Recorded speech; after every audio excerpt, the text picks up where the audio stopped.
watching Every Struggle on Complex. I'm Nadeska here with Akademiks and Wayno. I think today we're going to start off with the BET Hip Hop Awards that aired last night.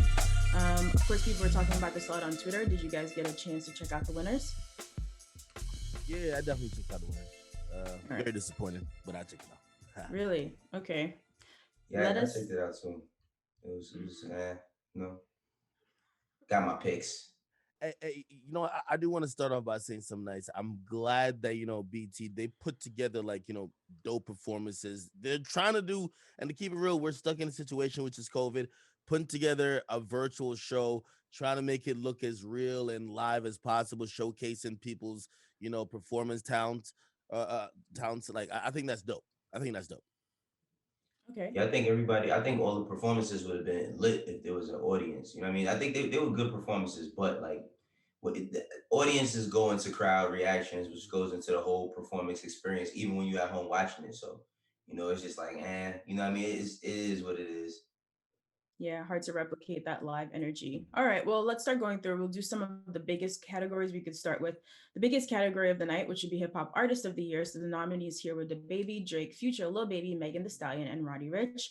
Megan took this one home. I feel like politics as usual with this one. For real, I feel like this one was politics as usual. Not to take nothing from Meg, but like anybody who don't see that Lil Baby's having the biggest year in hip hop is blind. You know what I mean? Like there's nothing that puts anybody in that category over Lil Baby. I think just from his impact to him having one of the best, if not the best selling hip hop album this year, is super evident that like he should have won that. That's my opinion. Yeah, this was probably the most it was just flagrant bullshit. I really honestly can't understand it. I had to look at what all these artists did over the last year to maybe I'm like, you know what, I could see it. I still can't see it. If you think about it, Megan Thee Stallion dropped an EP this year. Okay, she didn't drop an album. Okay, she did have a wildly successful song, right? But in terms of a album, no. DaBaby, I think his album got mixed reviews, but he had some strong singles as well. But if you think about Lil Baby, he's probably the only person, whether it was, on the political front, he had a song that really showed out. What was this song? The What we paid? no, the political Oh, song. Bigger picture. The bigger picture. Oh, I'm sorry. Mm-hmm. Yeah, I'm sorry. So the bigger picture, of course, he had probably the street anthem of the year. You know what I mean? We paid. Pretty much, if you ask me, he had the album of the year. He had other commercial songs, whether it's Emotionally Scarred. I just can't see how he's not the guy. I don't even know if he'll replicate. But I do think he's gonna go on and do great things. I think he's only getting started. But to rob him in a year where like he's clearly leveled up, who knows if he'll ever get this year back again? I can't believe that politics. This is strictly a politics play. Let's be honest. I can't believe that politics would affect an award show at its highest level. Usually, this is the biggest award. Seriously, you can't believe that. Akademiks every year politics affected at its highest level. What are you talking about? But here's the thing, though. The reason why understand it.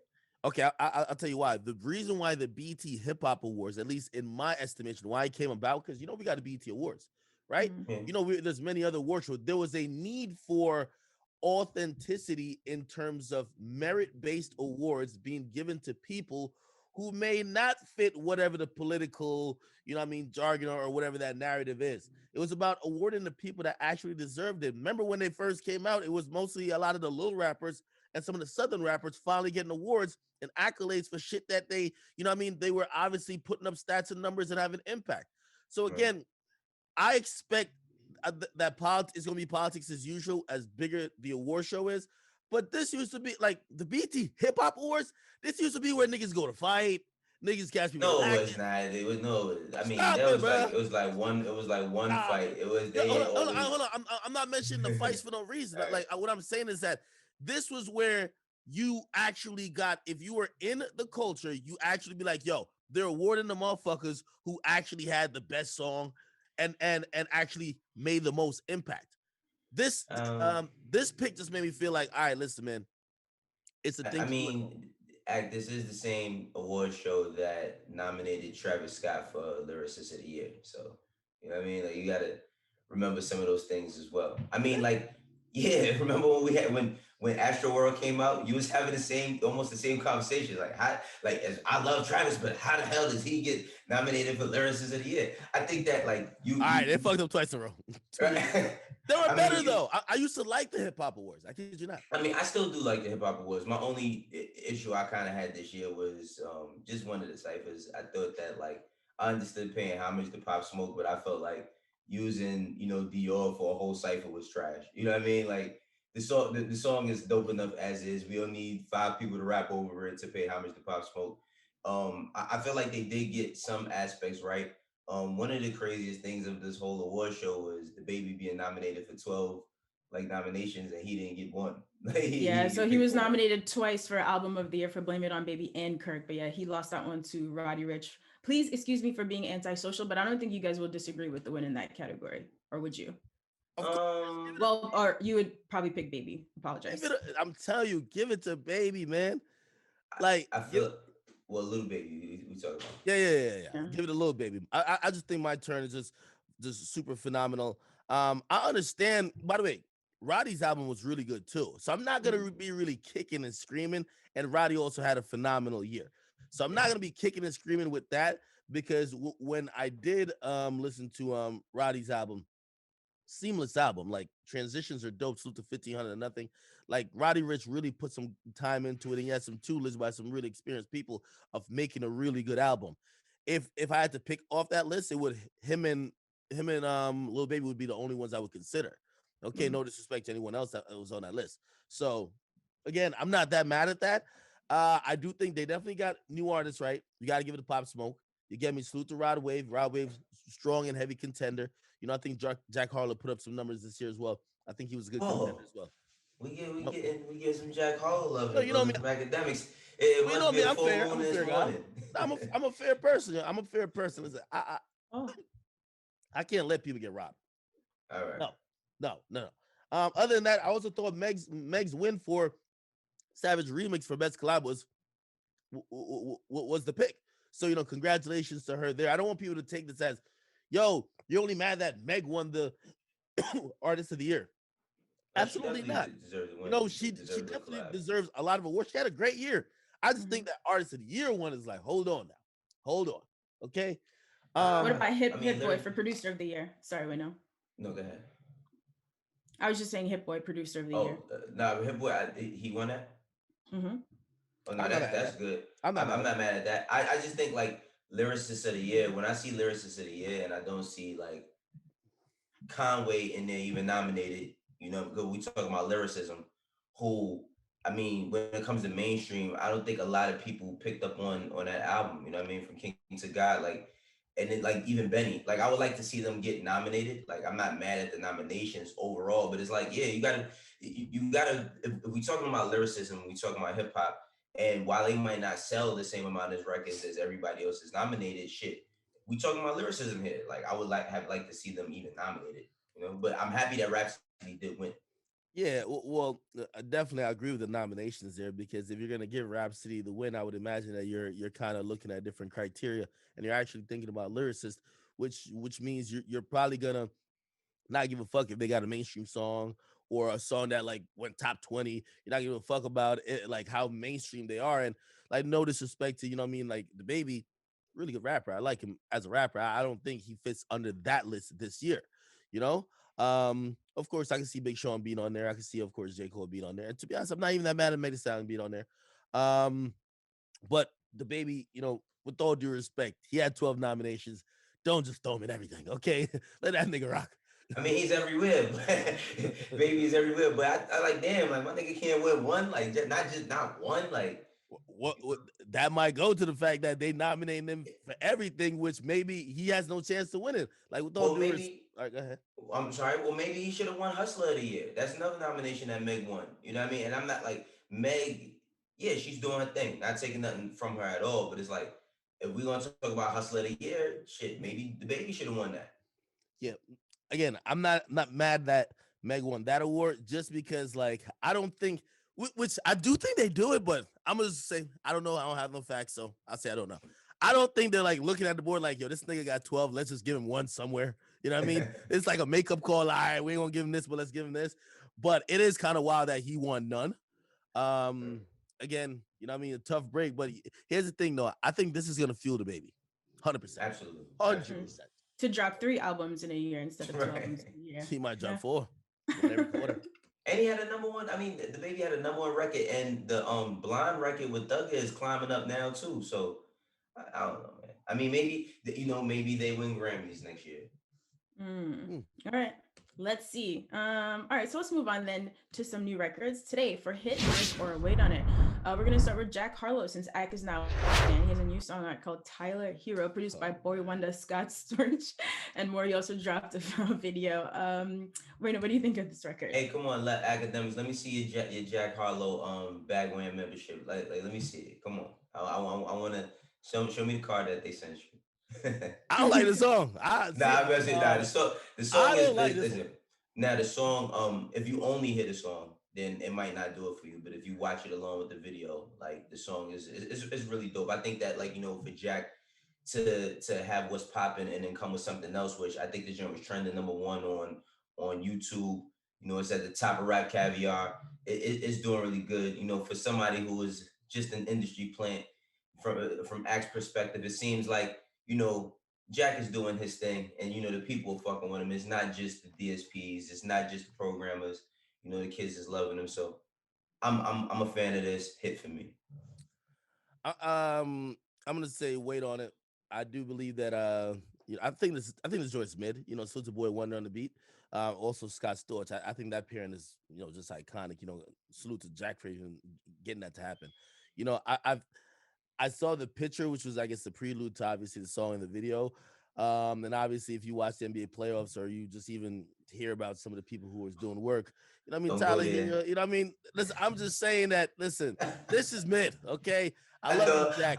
I thought Ak was going to say he's tapping in on white privilege or something. You know how Ak No, I'm not gonna, no. See, Jack is in the race with everybody now, okay? So, you know what I mean? While I might still think there's a hint of, you know, industry plant there, you know what I mean? You earned his keep, like the remix of What's Poppin' did well. By the way, his album also was, you know, pretty well received. I'm giving him a chance, but you know what I mean? This one, it didn't really grab me like, you know, What's Poppin' did. I don't think What's Poppin' really grabbed you at first either. You're right. Just to be fair. I ain't gonna lie, you're right. You're right about that one. Right, I'm a real quick, Nadeska. Are you throwing this record in the mix when you DJing at the crib, cooking your oxtails and all the other lies you be telling them? Well, first, I'm never telling lies, Wayno, so you should probably change it. Okay. However, I will say, no, it's not like that up tempo of a record. Like What's Poppin' is like a little bit faster pace. You get me? But no, I'm not. Wait, did you ever finish cooking the oxtails? It's been like a week and a half now. Yes, it's been digested a long time ago. No, he's marinating still. He gonna make it for Thanksgiving. I will probably make some. No, actually, my mom and my aunts, they gonna make. Come on, man. Cause I'm Jamaican. Wait, lest you forget, I'm Jamaican. What does that have to do with the fact that you don't cook? I don't understand. Let's not lose sight of Brick. I know. Let's stay focused. By the way, Caribbean men really do cook, and they cook really, really well. So we're not talking shit about them. Just no. I get why Nadeska says it because. All right, the next record. I get it. Go ahead. What's the next record? Listen, sir. The next record is. Fave. Are you done? Saweetie featuring Jhene Aiko, Back to the Streets. So look, we talked about this song a couple days ago because Saweetie got this one trending with the Birkin comments. How'd you feel about this record, Akademiks? I think it had hit marketing around it. Okay, hit marketing. You know what I mean? To be honest, we talking about some of the stuff that, you know, again, Saweetie is using that energy to propel the record with. The record itself, I think this is mid. I kid you not. I think this is mid. You know, salute to Jhene. But this ain't some shit that I'm gonna only talk about the song. To be honest, without the Birkin controversy, I don't even give 2 fucks about the song. Let's be honest, okay? And you know, again, the whole back to the streets, like theme, I think that's slightly overplayed. But you know, a really hot song could have changed that whole thing. I just don't think this is the one. My perspective is a little bit different. I feel like it's a wait on it for me, but I think that Saweetie, you know, we got to give her a little bit more credit as to making records. While she might not be considered the best rapper in her space, she's been here for 2 years strong with records. And I think that, a lot of her records, she knows how to use familiar samples. She knows how to, she knows how to make a record. I think it's a weight on the joint. I think, Saweetie is more talented than people give her credit for. Okay. The next one is from the young legend Russ. Yesterday, we talked about him demanding his credit for being a very versatile artist. His new record is called Freed Up, Break Hit, or Wait on It. Mac. Salute to the versatility king, Russ. You know what I mean? Run down, Russ. You know what I mean? Come on. We catch you where we see you. But I'm gonna be honest. This particular record, I'm gonna say wait on it. I'm actually waiting on the first three of these. I'm gonna say wait on it because while I've been enjoying and kind of watching Russ put these records together on Instagram Live, he's previewing them. He drops it like the week or the next week after. And I'm watching how he does this. By the way, I think he does this all through TuneCore. You know me, I love that independence. I'm watching how he's just releasing shit himself. Since Best I Ever Had, he had a couple joints which were independent that he dropped that I really liked. This is one I'm like, I don't know if this was going to materialize. But here's the thing: in 2 weeks, he gonna come back with another one that he made in the crib. Okay, he'll be back. Right. I'll go away on it as well. I think that, like, for the most part, when it comes to Russ, his all of his records don't have a like direct impact. I think that's the only factor that he doesn't have as an artist, is like when he drops something that you immediately, I mean, and I'm not gonna say that he doesn't do that for his core. His core probably loves every single thing he does every time he does it. But I think for everybody else, it's like a let's wait and see type of thing. And he don't drop no duds. That's one thing I give the brother. Like he really don't drop no duds. I say wait on it though. You know what I mean? It's a decent record. It's a good record. So I say wait on it. All right, guys. So I feel like it's been months since we've actually talked about 6ix9ine. He's been a little quiet recently since he dropped that album. So Ebro started this conversation on Twitter yesterday. That got a lot of people talking. What are you laughing and shaking your head about, Akademiks? I've never seen Wayno smile going into. Oh, yo, you always want to do that. Yo, Wayno be having. I'm looking at you because look, no, ain't no muscle mass. As Nadeska is talking, I'm looking at you to see how I'm looking at your energy. Yo, Wayno, everybody know Wayno don't open his eyes. Wayno eyes is wide open. Come on, bro. Well, maybe you could tell us where he's been. But anyway, so Ebro started this conversation with a tweet yesterday that said, name an artist that was popping in the last 3 years and is completely finished. I'll start. Tekashi 6ix9ine. Now, a lot of people weighed in, they threw in some other names. We can get to that. But Wayno, would you agree with this Ebro tweet? No, I don't agree. I don't think that Tekashi 6ix9ine is all the way done. Don't injure yourself, relax. Hold up, Akademiks, please. Just I don't want you to catch a seizure, okay? Just chill out. All right, so I don't think that Tekashi 6ix9ine is completely done as with him trying to succeed. Now, I think that he's completely done when it comes to all the rainbow hair, when it comes to all the colors and all that other shit, because it did not work. See, I said this before, numerous times when we were all debating what would happen when Tekashi came home and Axe said, yo, I think that he, if he changes and veers to a different route, if he would have been a man who embraced Jesus like Kanye West, that his trajectory would have been a little bit different. I felt like he could only go with what made him, right? Which he used the same trick again, and this time he ain't landed. I think that he's gonna try again. I mean, we seen a video of him pop up. We're in the Nadeska Akademiks page, right? We seen one video pop up of him. Where? And what was he doing? What was he doing? Now you don't know. Yo, Wayne don't remember every video. I listen, dog. Like outside of Akademiks being my great co-host and brother, I go to his page. You know what I mean? Look for 6ix9ine. Be honest. No. For content. Stop it. But he already took the rainbow hair out. I think that with him, regardless to everything, he's a strategist. You know what I mean? He is a strategist, and he's trying to reconfigure out how am I gonna actually do some shit that's gonna work. So while I don't think that he's completely done, as an artist, for me, he's been done, but I think that he's definitely gonna try again, and we'll see if it works or not. But Akademiks, is this officially the beginning of the rebrand, like Wayno says? Honestly, I think his brand has been so embedded in the rainbow. Again, I think it's always going to be a part of it. Even if he uses a little bit less, I always think that's going to be a part of it. I will say, though, in terms of is he finished or not, I really think he's taking a step back to probably look at things differently because I think he went up against the industry and lost. Simple as put. The person who's saying that, Ebro, he runs the biggest playlist on Apple. Nobody likes him. Again, the industry has hit the cancel button, and while being quote unquote blackballed and selling like, 55,000 is pretty decent. You can't tout and like brag with the same numbers you can anymore. Also, this is probably a gut check time. You got to go really realize, hey, I got to make the hottest songs of my career, bar none. Probably he's taking more time. I could tell you as a fact, his last two albums, which I think people love the Dummy Boy album, definitely. It took him considerably short amount of time to make. This amount of time he's going missing, which I know he's working on new music as well. He's spending way more time on music. Again, as in terms of rebranding, I think maybe learning to mend relationships because again, you can't keep going forward, burning these bridges, telling these people who also are they could either help or hold your career back, tell them all to suck your dick. And I think maybe some maturity will come out of it, hopefully.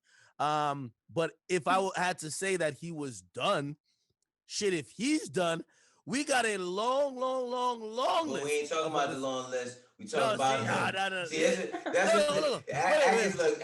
he like the Trump supporters, but I swear to God, like when people start checking Trump, they start to going over here and here and here. All right. So this is where I guess Ebro loses me a bit.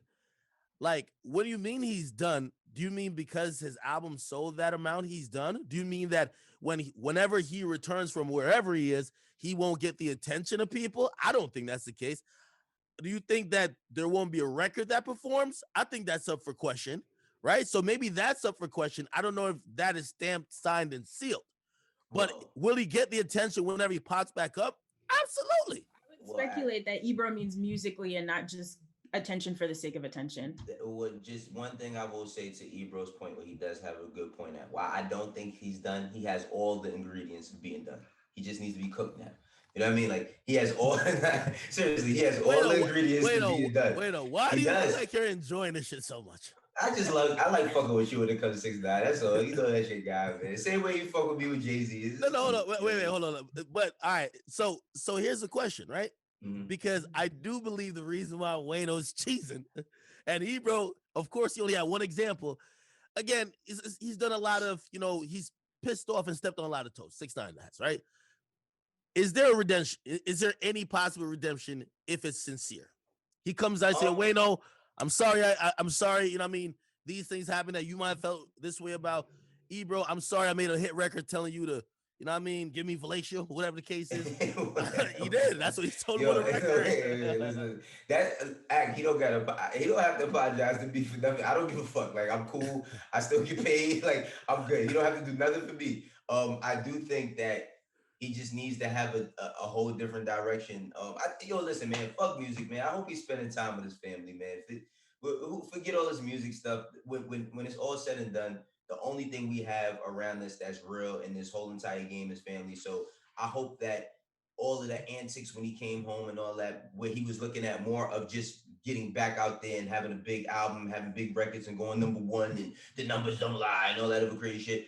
I think, man, just fuck music. Just focus on your family for right now. And I'm done with 6ix9ine. Wait, let's not do this. All right. So real quick. Real quick. You can't get rid of 6ix9ine. He's like a robot. We know you're never gonna let him go Akademiks. We love it. You guys are gonna be friends and lovers forever. So lovers. Hold up. YK Osiris recently shared some advice on how he thinks younger artists can really prosper in the industry. This is a quote. He says, "This game doesn't care about feelings. I'm gonna tell you what you gotta do to win. You've got to pretend, you've got to be fake, you've got to know how to act." So he goes on to say that why major big artists win is because they know how to pretend, like he says, and artists even have to work with other artists that they don't actually like.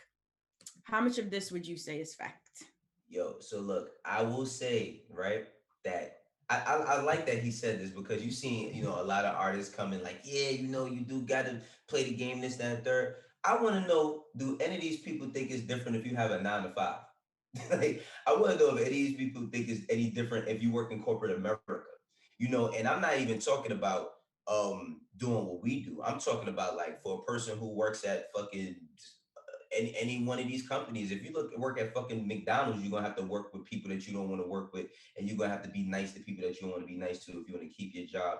And I think that when we talk about hip hop or rap or whatever, however you want to call it, it's always only put in this context of artists are the people that go through this. Artists are the only people who have to smile when they don't feel like it. No, regular people go through that shit every single day.